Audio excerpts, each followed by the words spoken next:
Hello दोस्तों, नमस्कार। जीत story channel में आप सबका बहुत स्वागत है। आइए हम सब सुनते हैं तीन चोरों की कहानी। चलिए दोस्तों, स्टार्ट करते हैं कहानी को। बहुत दिनों की बात है। किसी शहर में रमन, घीसा और राका तीन चोर रहते थे। तीनों को थोड़ा थोड़ा विद्या का ज्ञान था।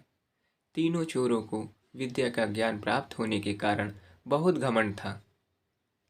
विद्या द्वारा तीनों चोर शहर में बड़े बड़े लोहे की तिजोरियों को तोड़ देते थे और बैंकों को लूट लिया करते थे।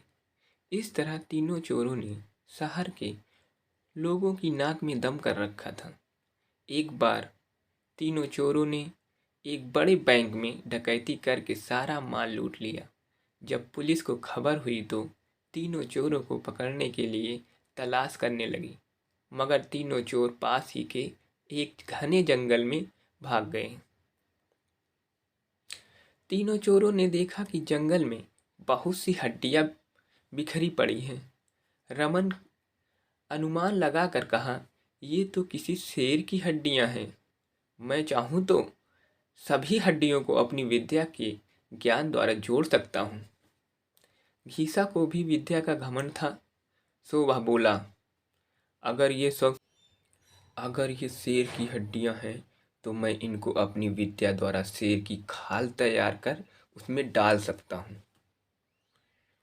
रमन और घीसा की बात सुनकर राका का भी घमंड उमड़ पड़ा और उसने कहा, तुम दोनों इतना काम कर सकते हो तो मैं भी अपनी विद्या द्वारा इसमें प्राण डाल सकता हूँ।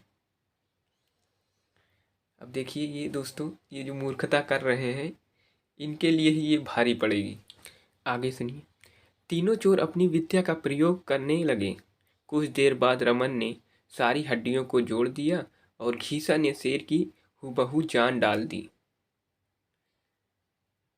थोड़ी देर में तीनों चोर सामने एक जीवित भयानक शेर को देखकर थर-थर कांपने लगे, मगर शेर बहुत भूखा था। वह भूख के मारे गरजता हुआ तीनों चोरों पर हमला कर बैठा और मार कर खा गया। शेर मस्त होकर घने जंगल की ओर चल दिया। इस तरह दोस्तों ये कहानी ख़त्म होती है। देखिए कैसी अपनी ही मूर्खता से और अपनी ही जान गंवा बैठे। तो इस कहानी से शिक्षा जो मिलती है दोस्तों, इस कहानी से हमें यही शिक्षा मिलती है कि कभी घमंड नहीं करना चाहिए। घमंडी को हमेशा दुख का ही सामना करना पड़ता है।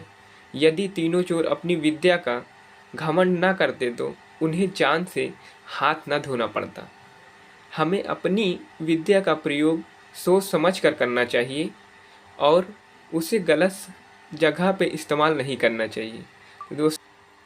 दोस्तों कहानी अच्छी लगी हो तो प्लीज़ वीडियो को लाइक, चैनल को सब्सक्राइब और शेयर करें। वीडियो देखने के लिए धन्यवाद। अब मिलते हैं नई कहानी के